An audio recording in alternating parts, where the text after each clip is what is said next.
Power corridor की, सत्ता के गलियारों की बातें होती हैं। क्या चल रहा है इस वक्त चुनाव के बीच में, तमाम पार्टियों के बीच में, हम आपको ये बताते हैं।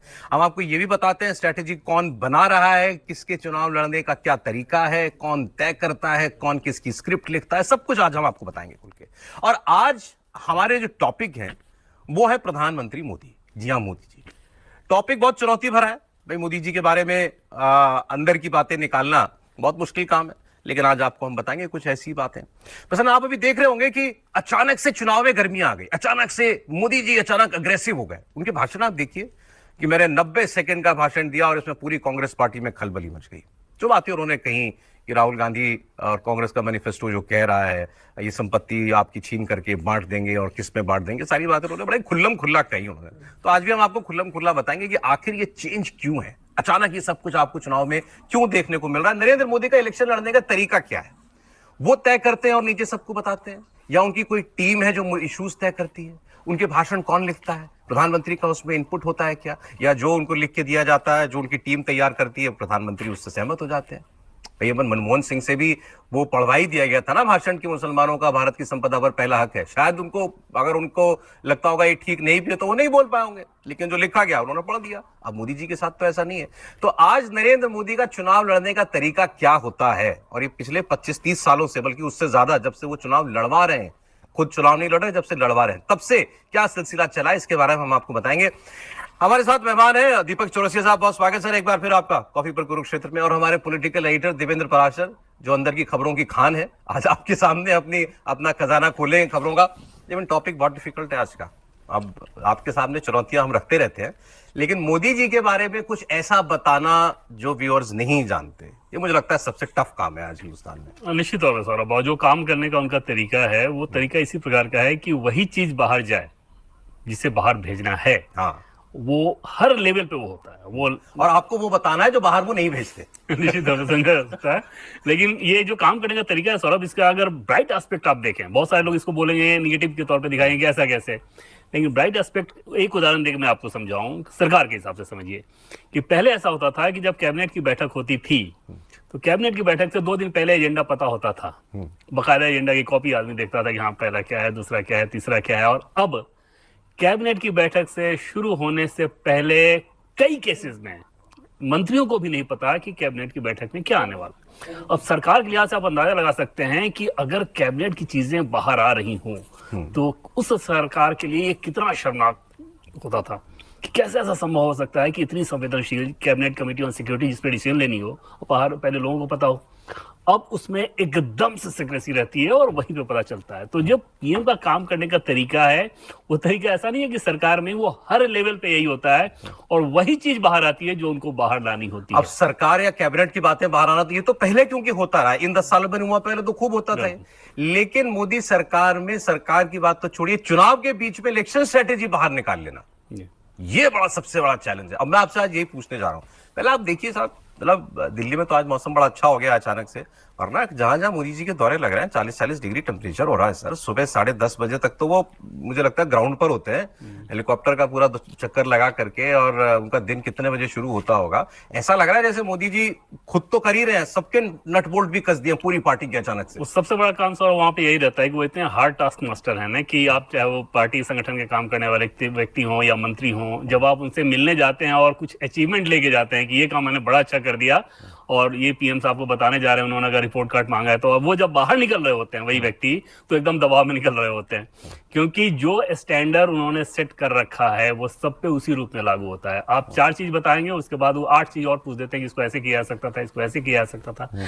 कई सारे मंत्रियों का ये कहना था, एक तो बहुत नामचीन मंत्री हैं, वो बड़ा खुश होकर गए थे कि ये रिपोर्ट कार्ड मैं उनको देने जा रहा हूँ, वो अंदर से निकले थे एकदम डिप्रेशन में आके निकले थे क्योंकि उनको बताया पीएम साहब ने कि अगर आपने इसको इस तरीके से किया होता तो ये और ज्यादा बड़ा हो सकता था जो आगे आप कीजिएगा। तो चुनाव के समय में आप समझ सकते हैं कि एक एक नट बोल्ट अपनी इलेक्शन टीम का ख्याल करते होंगे बुरी तरह से। और जो काम करने का तरीका है, जैसे उनके जो लोग हैं सौरभ, ऑलमोस्ट आप कह सकते हैं कि 24/7 उनकी एक्टिविटी रहती है। जैसे जिन लोगों से हम लोग कम्युनिकेट करते हैं, अगर रात में 1 बजे भी हम उन्हें कुछ मैसेज डालें, कुछ जानना चाहें, तो तुरंत रिस्पॉन्ड आता है।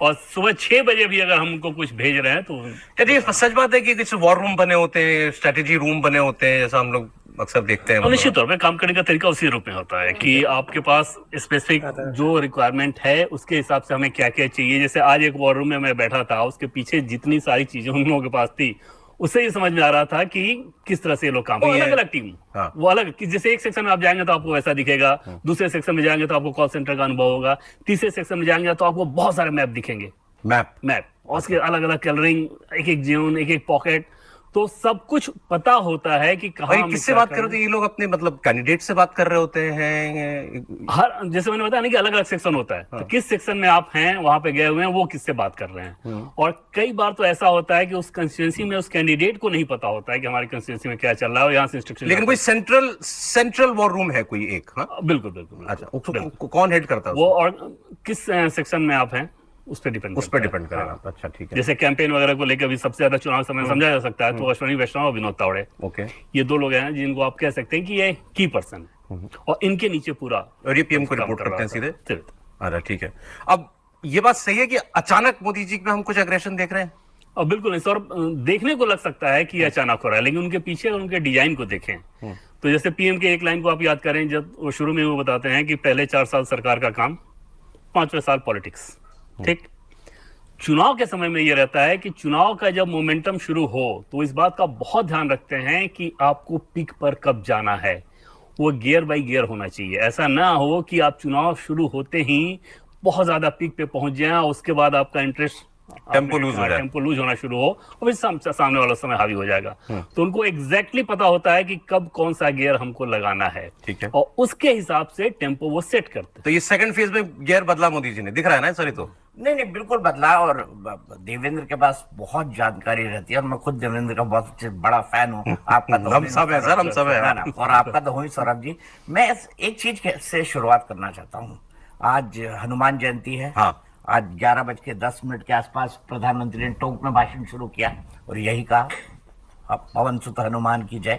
यहीं से उनका भाषण शुरू हुआ और आज उन्होंने हनुमान चालीसा को लेकर कर्नाटक में एक दुकानदार की जो पिटाई हुई थी उससे जोड़ा, है ना। और हमारे यहाँ कहा जाता है सनातन में, श्री राम से बड़ा कोई सत्य नहीं, हनुमान से बड़ा कोई भक्त नहीं। क्या बात है। तो भक्तों की पूजा होती है ना Devendra? Out of context, out of context मैं क्या कर, आउट ऑफ कॉन्टेक्स्ट के लिए मुझे केजरीवाल जी की याद आ गया। आप कहेंगे क्यों? उनके मंत्री आज जो है इंसुलिन की शीशी की फोटो लेकर के घूम रहे थे कि उनको इंसुलिन लग गई जेल में, और उन्होंने यही डायलॉग मारा सर। उन्होंने कहा कि राम जी के भक्त हैं केजरीवाल जी, और राम जी के भक्त हनुमान जी ने दूसरे भक्त की सुन ली और उनको इंसुलिन लगवा दी। और सॉरी, आपकी बात पे याद आ गया था। हाँ, तो मैं यही कह रहा था। फर्स्ट फेज में हमने देखा कई जगह से रिपोर्ट्स आई कि वोटरों के अंदर थोड़ी उदासीनता है। हाँ। तो आपको थोड़ा कलर चेंज करना पड़ता है ना। और मोदी जी जानते हैं, क्योंकि 7 फेज का उनको ये लगता है कि चुनाव तो जीत ही रहे। और दूसरा बड़ा फैक्टर ये भी है कि इतने सारे लोग दूसरी पार्टी से आ गए हैं कि अब वो शहर में समझ नहीं पड़ रहा है कि कौन असली बीजेपी का है और कौन कांग्रेस से बीजेपी में आया है। हाँ। मध्य प्रदेश में तो ये हालत हो गई है, देवेंद्र को पता है। बस कमलनाथ जी आते आते रह गए, नकुलनाथ जी आते आते रह गए, दिग्विजय सिंह को लेगी नहीं कभी बीजेपी, और बाकी सब बीजेपी के अंदर आ चुके हैं। नहीं, जो सूरत में हो गया ना सर, सूरत में क्यों उम्मीदवार ने पर्चे गलत भर दिए। अब ये कुछ छिंदवाड़ा में हो जाए तो मुझे हैरानी नहीं होगी। ऐसा नहीं होगा छिंदवाड़ा के अंदर, छिंदवाड़ा का चुनाव हो चुका है। लेकिन सूरत में क्यों हुआ? आप देखिए, सूरत के अंदर एक फैक्टर था लोगों के अंदर, जो क्षत्रिय समाज का विरोध था। उसके बाद भारतीय जनता पार्टी का जो कैडर था उसको लग रहा था कि हमारे पास क्या किक का पॉइंट होगा, क्या हमारे पास बड़ा पॉइंट होगा।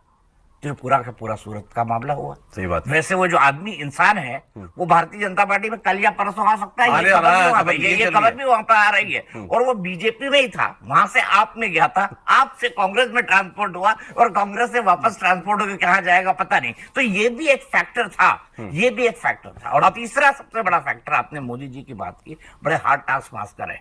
और अभी सुधांशु जी का एक बाइट वायरल है जिसमें उन्होंने कहा कि राजनाथ सिंह जी और वो गए जीतने के बाद चुनाव दूसरी बार, तो उन्होंने लिस्ट सभा दी कि ये सीटें हम क्यों हारे।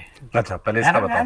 बिल्कुल लिस्ट सभा दी। तो उनके सोचने का नजरिया बिल्कुल अलग है। और मेरे ख्याल से देवेंद्र और मैं रिपोर्टर हैं, सौरभ आप भी रिपोर्टिंग करते हैं, एक रिपोर्टर से बड़ा कोई रिपोर्टर है तो प्रधानमंत्री मोदी है। अच्छा। क्योंकि उनका सोर्स कहाँ कहाँ है आपको नहीं पता। उनके पास एक लैपटॉप है, उस और बहुत टेक सेवी है। उस लैपटॉप के अंदर पता नहीं किस कार्यकर्ता, किस आरएसएस के प्रचारक का ईमेल आईडी होगा, वो उनको क्या बता रहा होगा। और प्रधानमंत्री होने के बावजूद भी अभी वो उस पर कुछ कुछ लिख के भेज देते हैं, follow it, view me report. अच्छा। ज्यादा नहीं, डायरेक्टली वो करते हैं ये। तो उनके सोर्स जो है वो रिपोर्टर से बड़े रिपोर्टर है, संपादक से बड़े संपादक क्या है। बात? इसलिए मोदी जी जो करेंगे उसके बारे में अंदाजा लगाना बहुत मुश्किल है। इसीलिए जो उनके आसपास भी होते हैं ना, वो थोड़ा दूर, 5 कदम दूर होके चलते हैं कि पता नहीं कौन सा बम किस वक्त फट जाए। 24/7 पॉलिटिशियन है। एक केंद्रीय मंत्री इस बात को लेकर सौरभ दुखी थे कि जब मैं गया उनके पास वो बड़े दुखी थे, बड़े प्रेशर में। सर क्या हो गया? बोले क्या समझ में नहीं आ रहा कि कैसे काम चलेगा। हमने मतलब तो हर केंद्रीय मंत्री के घर में उनके बेडरूम में एक हॉटलाइन होता है। अच्छा। जैसे प्रधानमंत्री को अगर रात में 2 बजे बात करनी हो तो सीधा हॉटलाइन पे फोन करें, ठीक है। रैक्स, पहले रैक्स कहा जाता था, पता नहीं अब क्या कहा जाता है। और उस कंडीशन में उन्होंने ये बताया कि कल रात मुझे फोन आया, उन्होंने सीधे कुछ डाटा मांग दिया। अब मंत्री लोग इतने काबिल तो होते नहीं कि सारा डाटा आपको याद हो, ऑफिसर्स की वो जिम्मेदारी रहती है, ऑफिसर भी फाइल में ही देखेंगे। पीएम साहब ने उनसे मांगा। मैंने कहा सर ये तो नॉर्मल चीजें होता है, पीएम साहब को जरूरत पड़ी होगी, मांग लिए होंगे। बोला यार मसला ये है कि रात में 1-1:30 बजे अगर वो फोन कर रहे हैं तो ये समझ के फोन कर रहे हैं ना कि मैं उठा हुआ हूँ, मुझे डाटा पता है। हाँ तो इसमें क्या है? बोला इसमें समस्या ये है कि फिर उसी दिन सुबह 5 बजे भी फोन आता है कि जरा ये बता दो। तो अगर आप 1 बजे मान के चल रहे हैं कि मैं जगह हूं तो 5 बजे तो सो रहा हूंगा। हाँ। तो वो स्पेस भी हमें नहीं मिलता। 1 बजे भी पीएम का फोन है, 5 बजे भी 5 बजे भी पीएम। बोले कि ये कैसे संभव है यार? अगर 5 बजे आप कर रहे हो तो फिर 1 बजे सोते नहीं है क्या? आमतौर पे उनके पर डे जो रात चलती है 1 से 1:30 बजे तक वो अपना जगह काम कर रहे थे और सुबह 4 बजे के बाद फिर वो एक्शन में रहते हैं। और प्रधानमंत्री और जितना वक्त जगह काम ही कर रहे हैं थ्रू आउट। उसमें 1-1 मिनट का मैनेजमेंट, वेस्टेज ऑफ टाइम के लिए कोई जगह नहीं है। मतलब एक व्यक्ति से दूसरे व्यक्ति के बीच अगर मिलने का समय है तो उस मिलने के समय में भी उन्हें इंतजार नहीं करना होता। उस समय वो कुछ अपना एक काम कर लेंगे, जैसे कुछ फाइलिंग पे साइन कर देना हो, किसी मेल का जवाब दे लेना हो। तो जैसे एक व्यक्ति बाहर गया, दूसरा जब तक आ रहा है काम निपटा रहे हैं, उसमें भी कुछ वो देख लेंगे, कुछ पढ़ लेंगे। लेकिन एक सामान्य बात है ना, मतलब देखिए आदमी है, मशीन तो नहीं है। मैं ये मान सकता हूँ कि किसी आदमी को कम नींद की जरूरत होती है, किसी को मान लेते हैं वो 4-4.5 घंटे ही सोते होंगे। ट्रैवल करना है, इतना ट्रैवल करना है, कभी जहाज में, कभी हेलीकॉप्टर में, फिर गर्मी में जा रहे हैं, धूल धक्कड़ में भी जा रहे हैं। और अब ये सारी चीजें भाई अब ह्यूमन बॉडी पर टोल लेती है ना। सर अब 2 उदाहरण से आप इसको समझ सकते हैं। जैसे और किसी को भी समझ में आ जाना चाहिए, इसमें ऐसा नहीं है कोई छुपी हुई बात की जा रही हो। कभी आपने किसी भी पब्लिक फोरम पर प्रधानमंत्री को जमाई लेते हुए, उबासी लेते हुए देखा है? इतने इतने घंटों बैठे रहते हैं। मैं सारे ऑफिसर्स जो उनके साथ मीटिंग में होते हैं ना, मैं उनसे भी पूछता हूँ, पार्टी के नेताओं से पूछता हूँ कि दिन भर अगर वो बैठे रहे, क्या कभी ऐसा हुआ कि उन्होंने जमाई ली जैसा कि आम आदमी रहता है? दूसरी चीज कि जब ट्रैवल करके हम लोग जाते हैं उनके साथ कवरेज के लिए, तो यूएस हम लोग पहुंचते हैं। यहाँ पहुंचने के बाद जो अपनी हालत हो रही होती है हमें पता होता है, और हम लोगों के पास काफी कंफर्ट लेवल रहता है। हाँ। वहां तो उनकी बैक टू बैक वैसे ही मीटिंग शुरू हो जाती है। कई सारी मीटिंग ऐसी है जिससे हमें रिपोर्ट नहीं करना होता। जैसे मान लीजिए बिजनेस मीटिंग हो रही है, तो बिजनेस मीटिंग में उनका इन्वॉल्वमेंट तो बहुत ज्यादा है, हम लोग अपना आराम से बैठे हुए हैं, और उस मीटिंग को भी उसी शिद्दत के साथ करना। तो वो ये समझ में आता है कि सामान्य ह्यूमन बीइंग के अवस्था तो ये हो ही नहीं सकता। और वहां मुझे लगता है कि एक तो उनका योग करने का शुरू से जो योगाचार्य की तरह उन्होंने अपने आप को ढाला है, दूसरा उनकी जो मानसिक मजबूती है ना, वो इस गर्मी में इस तरह के कैंपेन को करना, बीच में मेंटल ट्रेनिंग बहुत ज्यादा स्ट्रांग है।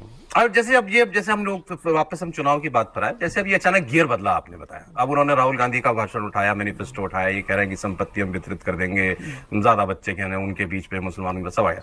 अब ये जो है आइडिया किसका रहा होगा? ये मोदी जी का आइडिया रहा होगा? कोई टीम है, उसने टीम ने बताया होगा पीएम साहब ये करना चाहिए, पीएम साहब ने कहा ठीक है ओके। टीम साहब का सौरभ, टीम का बस रोल इतना रहता है कि टीम से जो उनको फीडबैक चाहिए होता है कि भाई ये हमें पता करके बताओ, वो टीम पता करके बताएगी। टीम उनको सजेस्ट करे और उसके हिसाब से वो निर्णय लेते हो, ऐसा मैंने आज तक किसी केस में सुना नहीं। जैसे हर आइडिया तो अपना नहीं हो सकता ना, लेकिन उदाहरण के तौर पे आइडिया जैसे वो बोलेंगे कि हमको इस तरह का आइडिया आप दीजिए, ठीक। तो आपने एक कैंपेन को लेके ही एक आइडिया था, कैंपेन का नाम बताऊंगा तो सीधे समझ में आ जाएगा कि किस व्यक्ति ने कहा था, इसलिए उस नाम नहीं बता रहा हूँ, बहुत चर्चित कैंपेन था। और जब वो लोग प्रेजेंटेशन दे रहे थे तो 4 प्रेजेंटेशन था। पहला प्रेजेंटेशन जो सबसे अच्छा उन्होंने समझा उसको पीएम साहब ने खारिज किया। दूसरा प्रेजेंटेशन जब दिया गया उसी समय कि अच्छा एक दूसरा है, उसको भी पीएम साहब ने खारिज किया। तीसरा दिया गया, उसको भी खारिज किया गया। प्रेजेंटेशन देने वाला इस डिप्रेशन में आ गया कि हमारा तो जो भी अच्छा था सब इन्होंने खारिज कर दिया। उन्होंने कुछ और है क्या? बोले नहीं साहब, क्योंकि उन्होंने 4 था उनके पास, चौथा ये सोच के वो नहीं दिखा रहे थे जब सबसे बेहतर वाला सब खारिज हो गया तो इसको कौन पूछ रहा है। 1-2 बार उन्होंने और बोले कुछ और है तो दिखाइए, तो साहब एक है और लेकिन पसंद नहीं आएगा, तो दिखाइए सही। उसके बाद जब उन्होंने प्रेजेंटेशन दिया तो सर ने बोला कि हाँ ये लाइन ठीक है, वही वाला पसंद आ गया, वही सुपर हिट हुआ था। अच्छा, तो ये काम करने तक गया। जैसे पार्लियामेंट में आप देखते होंगे कि इतने सारे आरोप अपोजिशन के लगते हैं, सारे पॉइंटर्स मान लीजिए टीम उनको बताएगी कि भाई एक आरोप जो लगा हो वो चाहिए, उसके बाद उस आरोप से रिलेटेड मुझे क्या इंफॉर्मेशन चाहिए वो सीधे बताएगी, इसको ये करके दो। अरे शांतनु गुप्ता जी आ गए हमारे सेट पर, आप स्टूडियो में आ गए। शांतनु जी आइए, चुनाव चल रहा है, आप गाड़ी छूट जाएगी सर इतने में तो। देखिए अच्छी बारिश हो रही है, जो गर्मी की वजह से कल दीपक जी हम लोग कह रहे थे कि वोटिंग कम हो रही है, और 26 को वोटिंग है, और हमारे यहाँ पे नोएडा की वोटिंग है, गाजियाबाद की वोटिंग है, तो लंबी लाइनें लगेंगी। अच्छा आराम से वोटिंग, आज ठंडी हो गई बड़ी। आज मोदी जी का माइंड डिकोड कर रहे हैं हम। मैं सुन रहा हूँ लगातार, मैं कार्यक्रम सुनता हुआ आ रहा था, उसी में थोड़ा बारिश की जैसे इस फेज को सर बहुत सारे लोग ये कहेंगे कि पहले फेज में कोई चिंताजनक चीज हुई जो अपोजिशन वाले हैं, इसके चलते पीएम ने ऐसा गियर बदला। तमिलनाडु में चुनाव हो रहा था, तमिलनाडु में प्रधानमंत्री को उस नैरेटिव पे नहीं जाना था जिस नैरेटिव पे अब वो लेकर जा रहे हैं। हनुमान पे लेकर उनको तमिलनाडु पे नहीं जाना था, उनको ये पता इसका असर नहीं होता वहां पे, शायद उल्टा पड़ जाता। यस, तो वो ये गियर तब लगाना था जब सेकंड गियर। और आप देखें तो जैसे बीजेपी का जो संकल्प पत्र है उसमें तो कोई भी विवादास्पद चीज नहीं है। तो किसी भी चुनाव में आप जाते हैं तो कंप्लीट बुके लेकर जाते हैं कि जो कुछ भी आपके पास है उन सारे अपने तर्कश के हर तीर का आप इस्तेमाल करते हैं। वही काम प्रधानमंत्री मोदी कह रहे हैं कि अपीजमेंट को लेके अपोजिशन पे आरोप लगाया जाता रहा है बीजेपी के द्वारा, उसी को हम फिर से कह रहे हैं। अब ये हमने तय किया है कि हमको ये कब कहना है, किस जगह पे कहना है, किस स्टेट में कहना है। तो ये सारी चीजें डिजाइन के तहत हो रही है, ऐसा बिल्कुल भी नहीं है कि पार्टी के भीतर कोई वो कंसर्न हो उसके चलते कहा जाए। आपको मोदी जी की सबसे सरप्राइजिंग बात क्या लगती है? देखिए मेरे ख्याल तो उनकी सरप्राइजिंग बात रखती है कि उनका जो रेंज ऑफ कनेक्ट है वो इतना ज्यादा कह सकता है इस उम्र में, कि जब दिवाली होती है तो वो सरहद पे चले जाते हैं, जब चंद्रयान 2 का लॉन्च फेल हो जाता है तो वो साइंटिस्ट वगैरह लगा लेते हैं, परीक्षा पे चर्चा, उसमें इस बार 2.5 करोड़ बच्चों ने रजिस्टर करा, जिसमें वो बच्चों और किताब लिखी, एग्जाम वॉरियर्स की मैं किताबें लिखता हूँ तो वो 16 भाषाओं में है, और कितने बच्चों के घर में उनको ये भी पता है कि बोर्ड के एग्जाम के समय टेंशन होती है तो मैं बच्चों से बात करूं। मतलब कोहली, वो हमारे वर्ल्ड कप में हम हार जाते हैं तो वो कोहली और रोहित को लेके खड़े हो जाते हैं, वो एक ओलंपियन जो जीत के आता है हार के आता है सबसे फोन पे बात करते हैं। वो जो रेंज है उनकी बात करने की, और जो रिसेंटली चुनाव की इस गहमा-गहमी के बीच में गेमर्स के साथ, जैसे ओलंपियंस के साथ मिले, अरे ये बड़ा मुश्किल है, हम लोगों को इंटरव्यू करना पड़ता है ना, तो चेहरा दिमाग में बैठाना पड़ता है। अच्छा ये आदमी ये, क्योंकि हमारा कहाँ रोज मिलना हो रहा है, अच्छा ये इनका ये स्पोर्ट है, इसकी ये अचीवमेंट है, वो मिल रहे हैं 20, 25, 50 लोगों से एक साथ, और सबके बारे में सब पता है हमको। और जो अजरत तो हुआ जो 7 गेमर्स को लेके बैठ गए, और मुझे गेमर्स ने बताया, मैं उनके साथ एक शो में था, कि वो 2 घंटे थे, वो हमें तो थोड़ा शो दिखाई दिया कि वो 2 घंटे थे, उन्होंने वीआर के गेम खेले, और वो वीआर की गेम खेले, वीआर के गेम खेले, शूटिंग खेले, और उनका 5-5 मिनट में नए नए गेम सीख लिए उन्होंने। तो ये जो रेंज है उनकी कनेक्ट करने की, उससे आपको लगता है मेरे घर का व्यक्ति, ऐसा नहीं कि वो प्रधानमंत्री है, कि बच्चे को लगता है मुझे एग्जाम की सलाह दे रहे हैं, कोरोना में थाली बजवा के दिखा दे कोई प्राइम मिनिस्टर। आपको पता है मैं यूरोप में गया, यूरोप में लॉकडाउन नहीं लग पाया, हमारे यहाँ पुलिस की वजह से लॉकडाउन नहीं लगा था, इसलिए लगा था कि प्रधानमंत्री ने कहा। अब वो थाली बजा रहे थे हम लोग सब, हमें लग रहा था कि शायद किसी नर्स जो सुनेगी, जो डॉक्टर सुनेगी, अच्छा लगेगा। ऐसा तो जो रेंज है कनेक्ट की वो नहीं, उसमें चिंता किसी की ये नहीं होती कि भाई कि थाली बजवानी है, कह दिया थाली बजाओ और नहीं बजी तो मान लीजिए भाई कोई और प्रधानमंत्री होता और कहता भाई आज 5:10 पर आज आइए हम सब लोग उत्साह बढ़ाते हैं, किसी में उत्साह ही नहीं है बढ़ाने का, कितनी एम्बैरेसमेंट है। लेकिन आदमी का एक कन्विक्शन है, जो है वो होगा। कहा लॉकडाउन है, हो गया लॉकडाउन पूरे देश में, और लॉकडाउन में कोई हर किसी की बस की कि पुलिस वाला हर जगह डंडा थोड़े फटकार रहा था, कुछ सीन लोग खुद से मान के आप ही लॉकडाउन खुद से माने लोग अपना घरों में बैठ के जाकर के। और वहां तक आप देखिए, जब सब्सिडी की बात है, गैस की सब्सिडी छोड़ दो तो करोड़ों लोग सब्सिडी छोड़ देते हैं, IRCTC की वृद्धा जो वो मिलती है वो छोड़ देते हैं। अब इससे मुझे मिला मेरा अगला सवाल, अब प्रधानमंत्री जो बातें कह रहे हैं, कई बार हमें लगता है यार कि मतलब सिर्फ प्रधानमंत्री के लिए, बहुत से नेता भाषण करते हैं चुनावों में, यार अच्छा ये बात कहने का क्या मतलब, इसका किसी पे क्या असर होगा। प्राइम मिनिस्टर जब कोई बात कह रहे हैं, मोदी जब कोई बात कह रहे हैं, आपको लगता है हाँ ये दिल में उतर रही है? इसलिए क्योंकि शांतनु ने जैसा कहा, उनकी एक बड़ी रेंज है और उनकी उससे ज्यादा फॉलोइंग है। और आदमी को आप देखो, देखिए वो किसी सन्यासी से बड़े सन्यासी, और वो किसी जिसको बोलते हैं, जिसको हम तप करते हैं, कि कि भगवान शिव ने जो है महायोगी उन्होंने तप किया, उस तरह का तप उन्होंने अपनी जिंदगी भर किया है।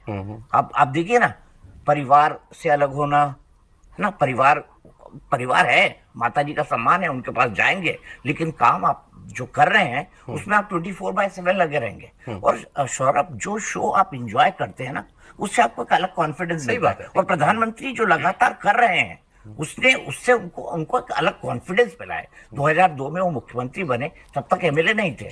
2014 में वो प्रधानमंत्री बने, कभी सांसद नहीं थे। संसद में आए होंगे जनरल सेक्रेटरी के थ्रू, कई बार हम भी मिले उनसे पार्लियामेंट में उस दौर में जब वो जनरल सेक्रेटरी हुआ। इस पर एक शो अलग से करेंगे। इस पर शो एक अलग से करेंगे, बहुत सारी बातें हैं। लेकिन मैं आपको यहाँ पे एक बात बताना चाहता हूँ देवेंद्र के साथ मिलके, कि उनका कहना है कि जब रात में वो 1 बजे सोने जाते हैं तो उनको 3-4-5 मिनट के अंदर नींद आ जाती है। हम लोगों का प्रॉब्लम क्या है कि हम लोग सो ही नहीं पाते हैं। मान लो बड़ा रात भर जगे हैं, दिन में सुबह जब फोन देखते रहेंगे, कुछ फोन देखते रहेंगे, इंस्टा की रील देखते रहेंगे, ट्विटर देखते रहेंगे ना। आप इंस्टाग्राम देखते हो? सर मैं तो सब देखता हूँ, देखना ही पड़ता है। सर मैं तो सब देखता हूँ, इंस्टा भी देखता हूँ, बहुत कुछ देखता हूँ। आपने कहा मैं भी एंजॉय करता हूँ। ठीक है, मैं भी, जब आप एंजॉय करते हैं अपने काम को देवेंद्र, तो उसका एक अलग मजा आता है। और प्रधानमंत्री लगातार उस काम को एंजॉय कर रहे हैं, उस काम को जी रहे हैं। कितने, ये तो चुनाव लड़ रहे हैं, लड़वाए कितने चुनाव होंगे इन्होंने? बिल्कुल। कब से लड़वा रहे हैं आप? पहली नगर निगम जो अहमदाबाद में जीती थी, जिसके बारे में कहा जाता है कि अमित शाह जी जो है पोस्टर लगाया करते थे, बिल्कुल लगाया करते थे। पहले नगर निगम के चुनाव उन्होंने जिताए। पहला गुजरात के बीजेपी का चुनाव जिसमें खुशीभाई पटेल मुख्यमंत्री बने, उसके शिल्पकार नरेंद्र मोदी थे। एक बार फिर आप इसको इनकार नहीं कर सकते। नहीं, वो तो बिल्कुल ठीक बात है। तो इसीलिए तो वो उनकी मतलब वो मतलब वो राजनीतिक एंटीना जो है उसका रिसेप्शन इतना शार्प है। सिर्फ राजनीतिक नहीं, समाज के हर फील्ड। आपको याद होगा एक वर्ल्ड कप के अंदर भारत की टीम जा रही थी, प्रधानमंत्री ने हर प्लेयर के बारे में ऐसी बातें लिखी कि प्लेयर चकित थे। और ये उनका खुद का फीडबैक था प्लेयर्स के बारे में। वो क्रिकेट नहीं देखते हैं, लेकिन फिर भी बताते हैं कि वीवीएस लक्ष्मण ने जो पारी खेली थी, उसका कई बार वो जिक्र करते हैं, जो पारी खेली थी जिससे उन्होंने टेस्ट जिताया था, वो उसके मुरीद है। अरे ये बताइए, अब ये जो टेलीप्रॉम्प्टर वाला मसला है, विपक्ष बहुत मजे लेता है ना इस बात पर, टेलीप्रॉम्प्टर प्राइम मिनिस्टर और पता नहीं क्या प्रधानमंत्री डिपेंडेंट रहते हैं प्रॉम्प्टर पे? जैसे ऐसे लोग सौरभ आप देखें तो जो भी इस बात को कहते हैं, उनको पार्लियामेंट का प्राइम मिनिस्टर का स्पीच ही सुन लेना चाहिए, और सुनते ही होंगे। 1.5 घंटे का, 2 घंटे का पार्लियामेंट में क्या होता है, और वहां पे जो पेज रखा होता है उस पेज में भी सिर्फ डाटा और कुछ पॉइंटर्स होते हैं। वो पेज देखा है मैंने। और वो इस लिहाज से होता है कि कोई पूरी स्क्रिप्ट नहीं लिखी, बिल्कुल नहीं। और वो इस लिहाज से होता है कि जैसा पहले मैंने आपको बताया कि अगर अपोजिशन के जितने नेताओं ने जो आरोप लगाया, क्योंकि प्राइम मिनिस्टर हमेशा वो प्रोग्राम देख नहीं सकते, टीवी पे ना लाइव सुन सकते, ना हाउस में बैठे रह सकते, दूसरे काम आपको करना है, तो टीम को पता होता है कि आपको एक एक आरोप लिखना है जो अपोजिशन का लगाओ, और अपने स्पीच से ठीक एक दिन पहले प्राइम मिनिस्टर उन सारे आरोपों को लेकर एक प्रेजेंटेशन देते हैं कि क्या क्या आरोप लगाया गया अपोजिशन के द्वारा, जिसका जवाब दिया जाना चाहिए। उसके बाद जितने जवाब देने लायक आरोप होते हैं उस पर वो बता देंगे कि इसमें ये फैक्ट चाहिए, इसमें ये फैक्ट चाहिए, इसमें ये फैक्ट चाहिए, रिसर्च के हिसाब से वो लिए और कुछ पॉइंटर्स लिखे, और उसके आधार पर हाउस में आप स्पीच आप सुनते हैं। कोई भी हाउस का स्पीच 1.5 घंटा से कम नहीं होता है। तो प्रधानमंत्री ऐसे व्यक्ति हैं जो किसी भी सब्जेक्ट पे इतना जानते हैं कि आप घंटों बात कर लें। 2 चीज मैं बताता हूं कि एक तो ये, दूसरी बात सौरभ कि अगर आप राहुल गांधी नहीं है तो प्राइम मिनिस्टर के चाहे आप कितने भी बड़े आलोचक हैं, अगर आप उनसे मिलने जाएं, और कुछ केस का उदाहरण देकर मैं आपको बताता हूं, और जब आप मिल के निकलेंगे तो आपकी धारणा बदली हुई रहेगी। एक केस, मैं नाम नहीं बता रहा हूं, बड़े नाम है, अंतर्राष्ट्रीय शख्सियत है, पीएम के लगभग आलोचक माने जाते थे, बड़ा अवार्ड उनको मिला, दिल्ली आना था उनको, प्राइम मिनिस्टर से कट से मुलाकात होनी थी। तो मैंने कुछ लोगों से कहा कि अब जैसे वो मुलाकात करने जा रहे हैं, अब देखिएगा मिल के क्या करेंगे। तो बोले कि नहीं ये तो कट से मुलाकात है, तो जाना पड़ेगा। उन्हें बिल्कुल कट से मुलाकात है, 15 मिनट का टाइम है, लेकिन मिल के आएंगे आधा घंटा या 40 मिनट कम से। अगर 15 मिनट की ही कट से मुलाकात करनी है तो मिल के निकल जाओ यार, 10 मिनट में आप निकल सकते हो। सौरभ वो निकले 45 मिनट बाद, और जम के पीएम के सामने उन्हें कसीदे गढ़े। बता ही दीजिए ना, चुप भी रह सकते थे। अब तो और जब मैंने चेक किया कि अंदर हुआ क्या, तो बताया गया कि जो भी कुछ वो आइडिया देने की कोशिश कर रहे थे कि ऐसा किया जा सकता है, प्राइम मिनिस्टर खुद उनसे पूछ रहे थे, तो कुछ आइडिया देने की कोशिश कर रहे थे। प्राइम मिनिस्टर दिल्ली का तो छोड़िए, बहुत सारे गुजरात का उन्होंने उदाहरण देकर बताया कि तो मैंने इस साल में वहां पे पहले किया कर था, चुका ये तो मैंने इस साल में वहां किया था। ठीक है, तो वो लेवल होता है। आप कुछ ऐड कर रहे थे? मैं ये ऐड कर रहा था, आपको याद होगा बराक ओबामा जो उन्होंने कैंपेन चलाया था, yes we can, yes we can, yes we can. Barack Obama से 5 साल पहले नरेंद्र मोदी जी ये बात गुजरात के अंदर कह चुके थे। ये बराक ओबामा ने बाद में कही, और एक शो के अंदर मैंने ये बात गलती से कह दी, लोग मुझ पे चढ़ गए, और चढ़ने के बाद मैंने जब चेक करके उनके ऑफिस से मंगाया तो उनका वो स्टेटमेंट मुझे मिला। स्लोगन तो नहीं प्रधानमंत्री लिखते होंगे ना कम से कम? नहीं, नया मध्य से स्लोगन लिखना इन द सेंस कि नारे तो पता ही है ना, जो 40 साल जो व्यक्ति सार्वजनिक जीवन में रहा उनको पता होता है कि क्या बोलना है, किस बात को मैं कहूंगा तो जनता कैसे रिस्पॉन्ड करेगी, किस बात को बोलूं तो जनता। समय कम रह गया, आपने राहुल गांधी की बात की थी, वो सवाल मैं आखिर में पूछूंगा आपसे, ठीक है? नहीं, लेकिन अभी आपके हिसाब से मोदी इन्होंने ये कहा कि उनको पता है गियर कब बदलना है। आपको लगता है ये इस गियर में गाड़ी चलने वाली है, अभी यहां से भी टेम्पो अभी और आएगा? मेरे ख्याल से जैसे हम लोग फेज की बात करते हैं, 102 सीट पे था, मेरे ख्याल से कुछ 90 सीट पे या 89 सीट्स पे चुनाव है। किस सीट पे चुनाव है, किस राज्य में चुनाव है, वहां पे किस तरह की सीटें हैं, वहां पे किस तरह का मतदाता है, उसके हिसाब से गियर होगा। तो गियर बढ़ेगा घटेगा सब होगा। देखिए वो व्यक्ति, जैसे हमने सबने कहा, मर्मज्ञ है, उसको पता है कहां पे बिहार में चुनाव है कि कर्नाटक में चुनाव है, ठीक है, या फिर उस वक्त दोनों जगह है तो किसका ज्यादा बोलना है किसका कम बोलना है। क्योंकि देखिए हमें तो कई बार रैली पता भी नहीं होती कौन सी रैली में बोला, लेकिन प्रधानमंत्री ने बोला तो प्रधानमंत्री तो हर जगह सुन रहा है। अरे समय बिल्कुल लास्ट उसका समय। राहुल गांधी इतना प्रधानमंत्री के बारे में बोलते हैं, प्रधानमंत्री चेक करते हैं कि क्या बोला है इन्होंने मेरे बारे में, क्या सोचते हैं नरेंद्र मोदी राहुल गांधी के बारे में? वही जो कि देश में अधिकांश लोग जो सोचते होंगे उनकी धारणा भी सौरभ वैसी ही रहती है। और प्राइम मिनिस्टर हमेशा इस चीज को अप्रिशिएट करते हैं, अगर आप सीरियस पॉलिटिशियन हो तो। जैसे नीतीश कुमार अपोजिशन में भी जब रहते थे, खिलाफत करते थे, उस समय भी प्राइम मिनिस्टर उसी रूप में उनकी इज्जत करते थे कि इस व्यक्ति को शासन की समझ है, गवर्नेंस अच्छा करता है, ईमानदारी अच्छी है, करप्शन को लेकर, परिवारवाद को लेकर इनका स्टैंड बहुत अच्छा रहा है। तो वो पीएम सामने वाले में भी वो खूबी देखते हैं सौरभ।